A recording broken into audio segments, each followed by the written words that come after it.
In this moment, do you feel that you are struggling to fall asleep? If so, I'd like to offer you my help, as my voice is known to guide people into a deep, restful state of sleep. If this interests you, if you feel that you could benefit from a soothing voice to help you sink into sleep quickly, calmly, and deeply, then I merely suggest that you stay for a while and make yourself comfortable in the spot that you've chosen, so you can just lay back and relax and enjoy the feeling of drifting off into a soothing sleep. You could even begin to think about how you could become so relaxed that you may even drift off into sleep without realizing.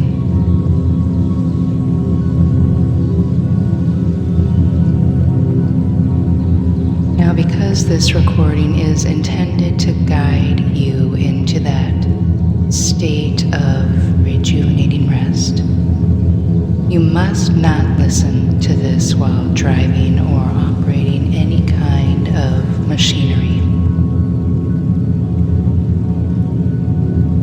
The really important thing is just to be fully aware of your desire to fall asleep.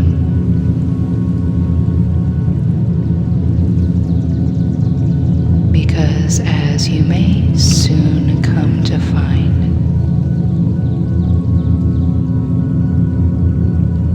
once you choose your comfortable spot, a spot you feel is safe and sturdy or secure to support you in your rest,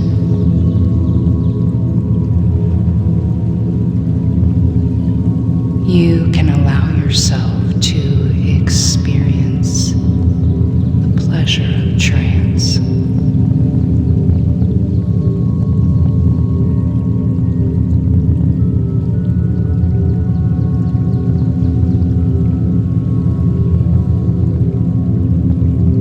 And just how relaxing it can be to drift into sleep without a care in the world.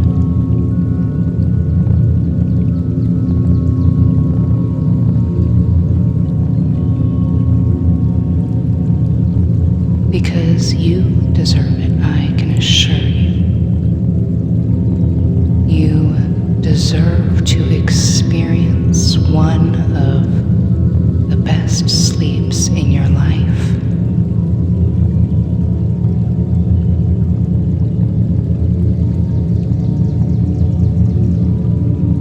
And I'm not sure if you're aware or not, but it is estimated that us humans spend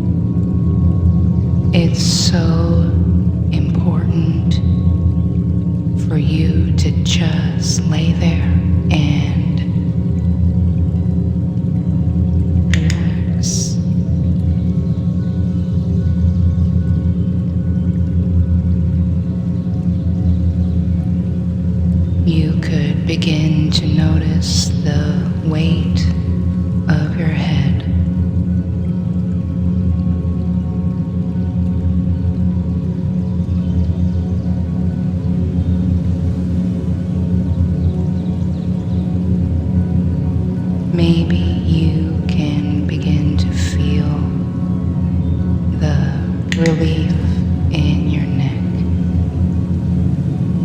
now that it doesn't have to concern itself with supporting your head.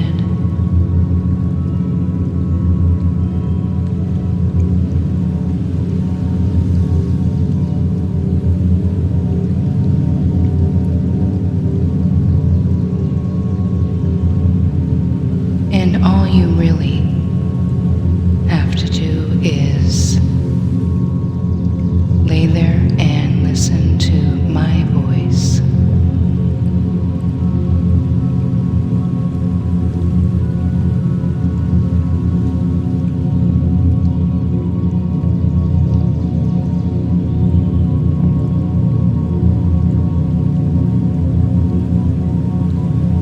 And you can begin to become aware of the fact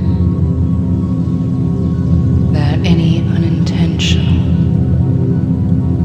outside noises don't disturb you or disrupt your sleep, but in fact guide you deeper into sleep, as it will always bring your awareness back to my voice.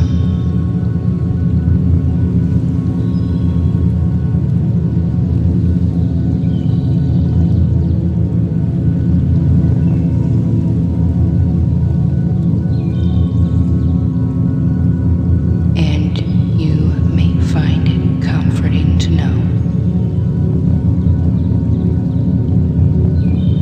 that the more you listen to my voice,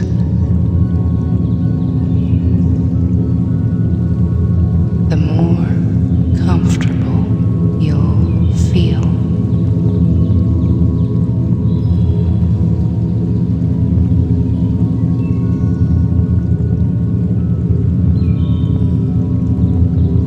And you could begin to discover that the more comfortable you feel,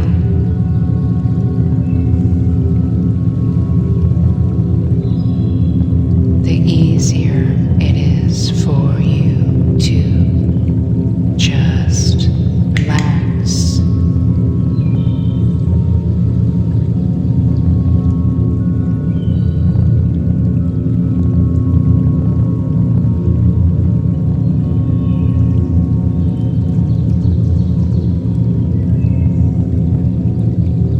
And listen to my words.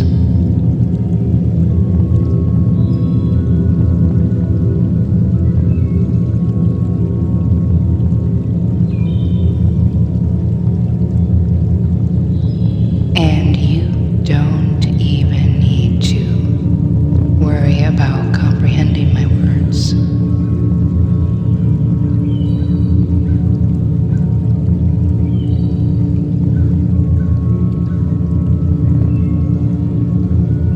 Because you'll find that your brain does that for you.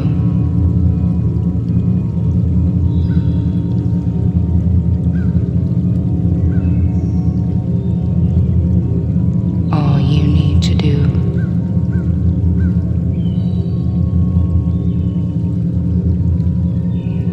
is be willing to release, relax,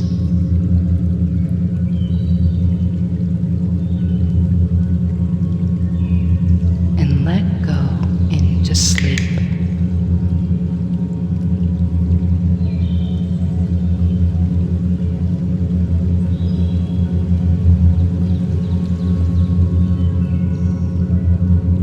Gently and softly.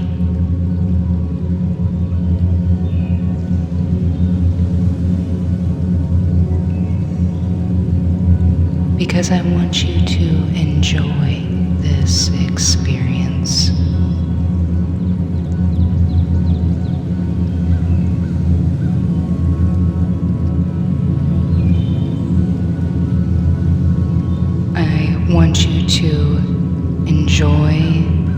feeling that you get when you do wake up from this sensational sleep.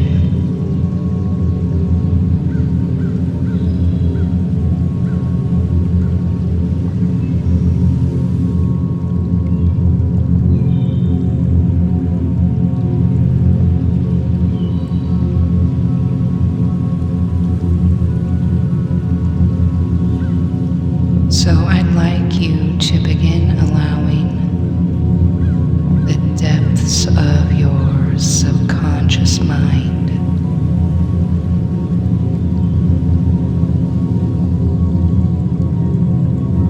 to visualize or imagine a night sky riddled with stars.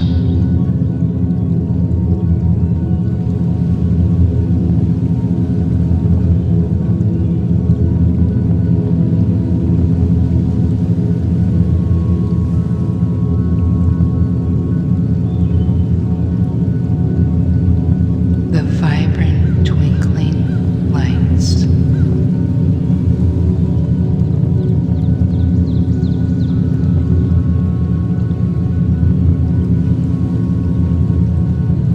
Captivating your attention.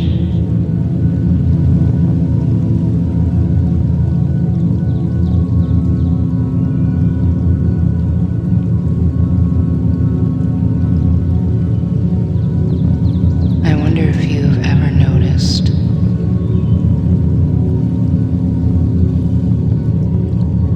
your strong compulsion to stare in awe at the miracle of it all.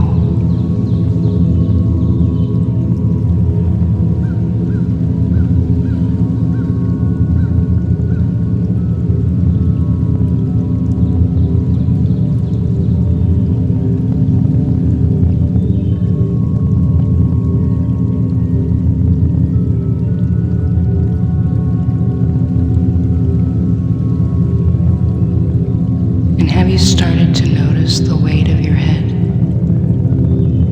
against the earth, her lush grass gently swaying in the wind all around you?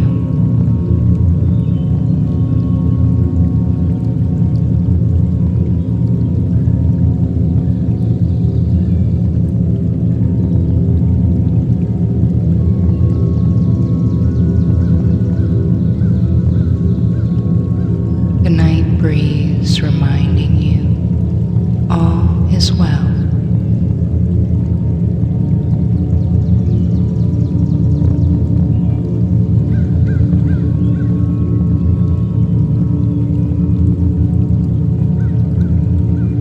And sooner or later, I don't know when,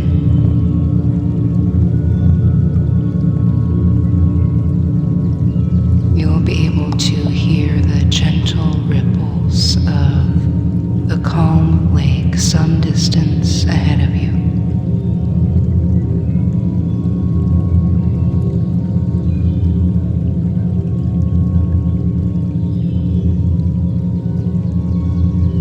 And as that occurs, I hope that you really can't really help but notice those phenomenal constellations.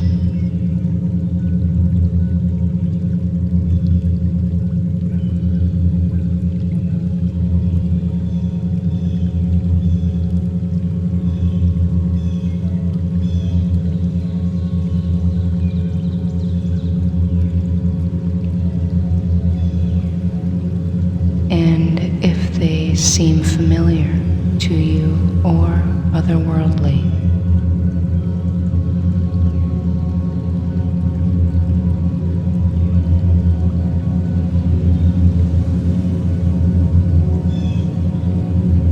and if they make you feel small or big,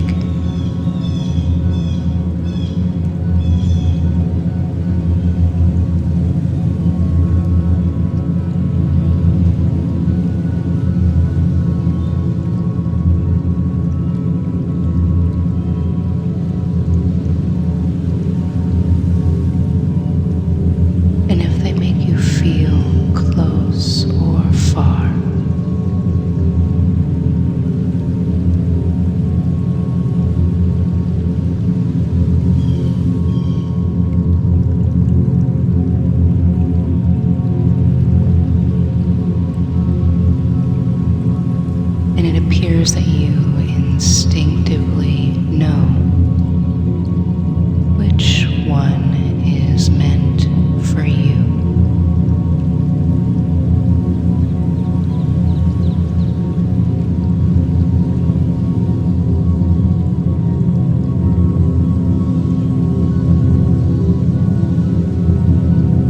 I wonder if you'll be pleased to notice as you notice the stars of that constellation grow brighter.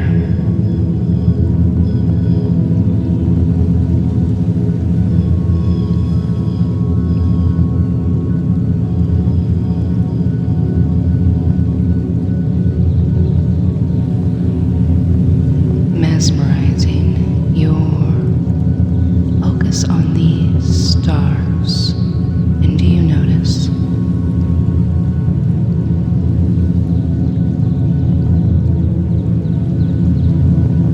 them beginning to sway or pulsate? All that really matters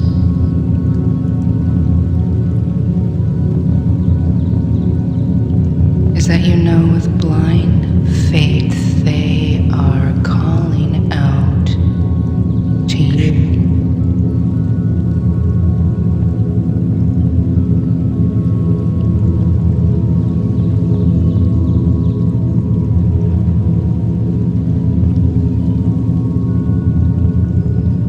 And in an interesting way, you'll discover they've made it about halfway across the universe to you.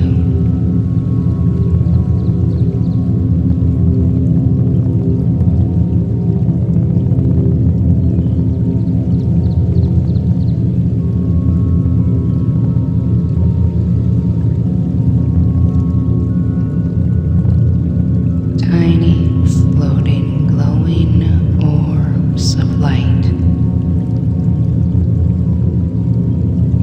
fall from these divine celestial bodies. And with your permission, these soft orbs of light hover over you in a gentle embrace.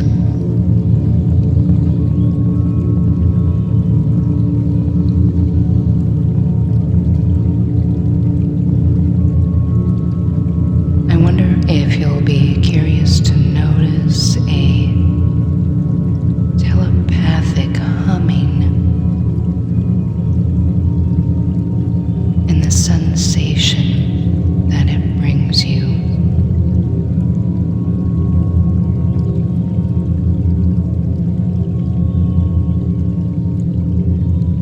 And maybe you'll enjoy noticing that gentle sensation only you could describe to me, sitting at the top of your head.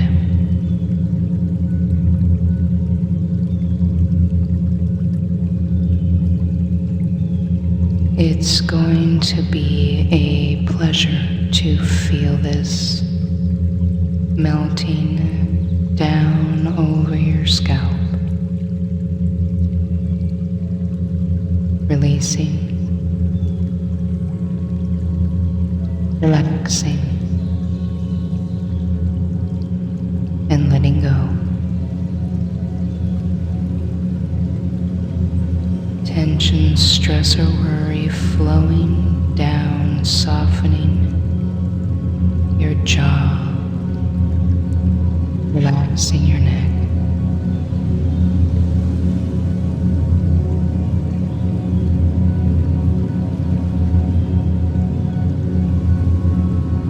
And I hope you'll be quite happy when your shoulders and arms sink down next to you, just as your core is flowing with this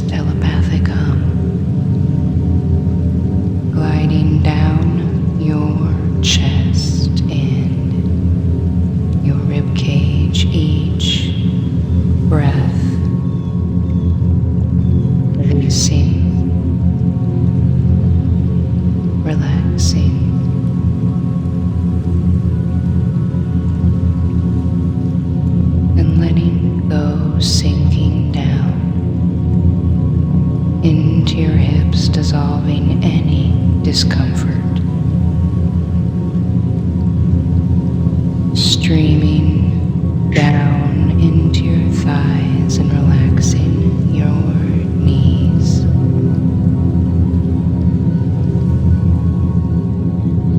And shooting all the way down to your toes, and now, of course, I don't know for sure what you're experiencing, but perhaps you're remembering or realizing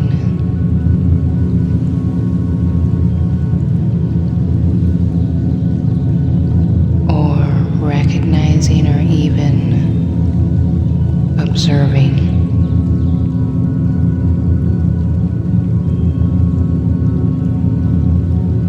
that now just may be the perfect moment for you to just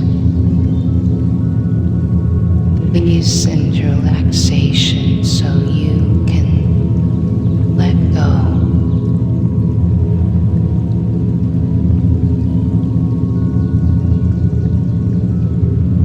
And let your conscious mind drift or stay, whatever you choose.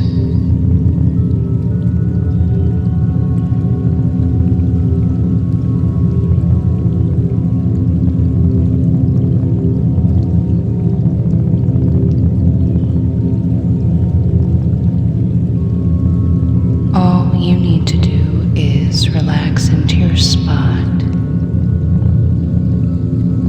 and prepare yourself to sink into a deep sleep for as long as you want or need.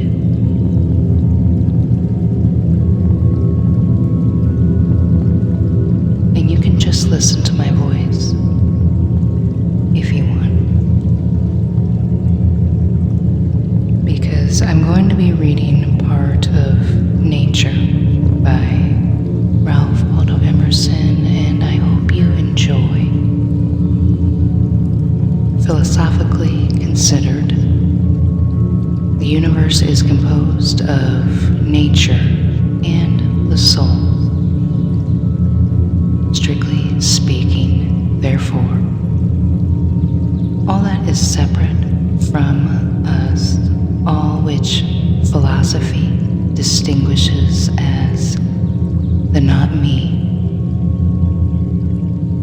that is both nature and art.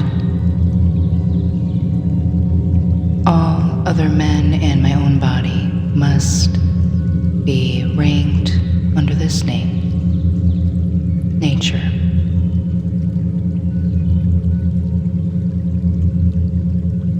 In enumerating the values of nature and casting up their sum, I shall use the word in both senses, in its common and in its philosophical import. In inquiries so general as our present one, the inaccuracy is not material. No confusion of thought will occur. Nature, in the common sense, refers to essences unchanged by man.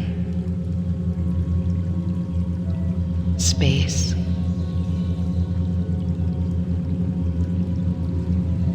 the air, the river, the leaf. Art is applied to the mixture of his will with the same things as in a house, a canal, a statue,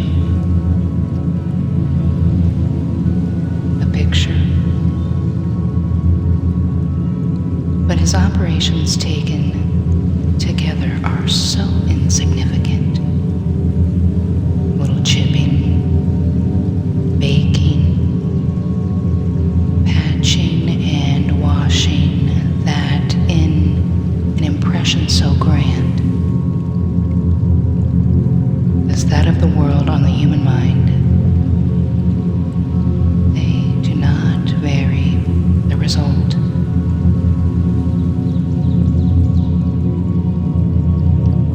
To go into solitude, a man needs to retire as much from his chamber as from society. I am not solitary while I read and write, though nobody is with me. But if a man would be alone, let him look at the stars, the rays that come from those heavenly worlds separate between him and what he touches.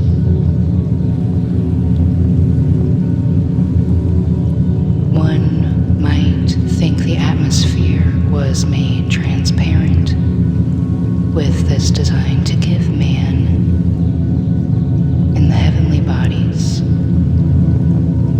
the perpetual presence of the sublime. Seen in the streets of cities, how great they are. If the stars should appear one night in 1,000 years, how would men believe and adore and preserve for many generations the remembrance of the city of God which had been shown? But every night come out these envoys of beauty and light the universe with their admonishing smile.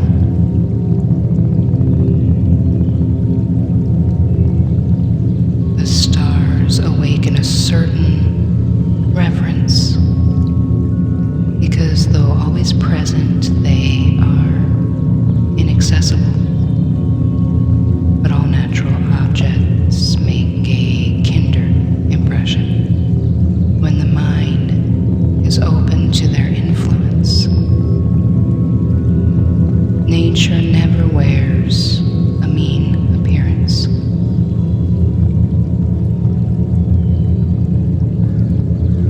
Neither does the wisest man extort her secret and lose his curiosity by finding out all her perfection.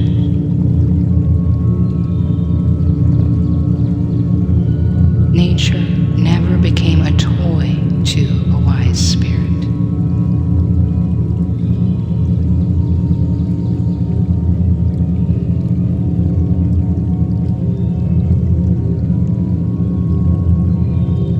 The flowers, the animals, the mountains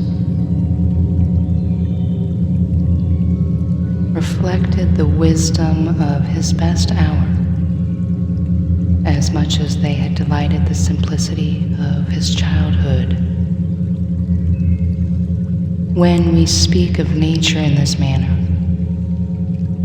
we have a distinct but most poetical sense in the mind. We mean the integrity of impression made by manifold natural objects. It is this which distinguishes the stick of timber of the woodcutter from the tree of the poet. The charming landscape which I saw this morning is indubitably made up of some 20 or 30 farms. Miller owns this field, lock, that, and manning the woodland beyond. But none of them owns the landscape. There is a property in the horizon which no man has, but he whose eye can integrate all the parts, that is the poet. This is the best part of these men's farms, yet to this their warranty deeds give no title. To speak truly, few adult persons can see nature. Most persons do not see the sun. At least they have a very superficial seeing. The sun illuminates only the eye of the man, but shines into the eye and the heart of the child. The lover of nature is he whose inward and outward senses are still truly adjusted to each other, who has retained the spirit of infancy even into the era of manhood. His intercourse with heaven and earth becomes part of his daily food. In the presence of nature, a wild delight runs through the man, in spite of real sorrows. Nature says, "He is my creature and my monger. All his impertinent griefs he shall be glad with me. Not the sun or the summer alone, but every hour and season yields its tribute of delight. For every hour and change corresponds to and authorizes a different state of mind, from breathless noon to grimmest midnight. Nature is a setting that fits equally well a comic or a morning piece. In good health, the air is a cordial of incredible virtue. Crossing a bare common in snow puddles at twilight, under a clouded sky, without having in my thoughts any occurrence of special good fortune. I have enjoyed a perfect exhilaration. I am glad to the brink of fear.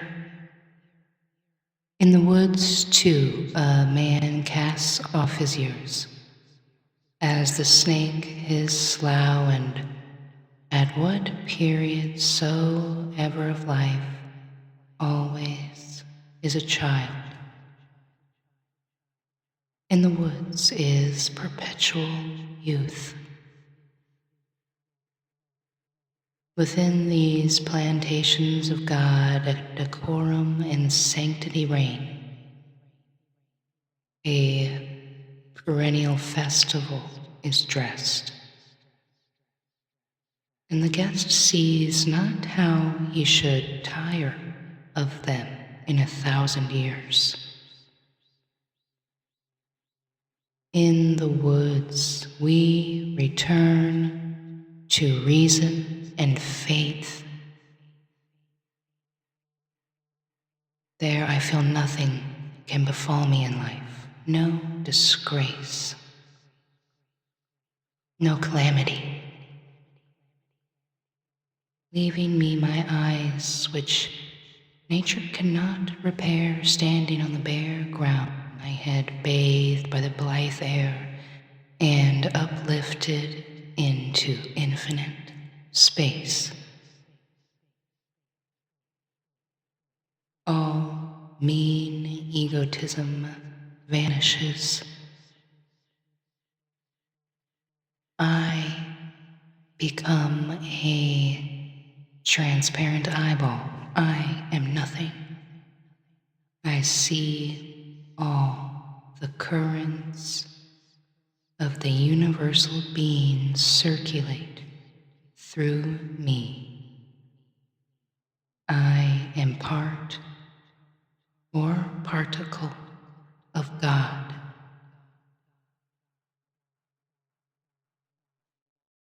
The name of the nearest friend sounds then foreign and accidental. To be brothers, to be acquaintances, master or servant, is then a trifle and disturbance. I am the lover of uncontained and immortal beauty. In the wilderness, I find something more dear and connate than in streets or villages. In the tranquil landscape, and especially in the distant line of the horizon, man beholds somewhat as beautiful as his own nature. The greatest delight which the fields and the woods minister is the suggestion of an occult relation between man and the vegetable. I am not alone and unacknowledged. They nod to me and I to them. The wavering of the bows in the storm is new to me and old. It takes me by surprise, and yet it is not unknown.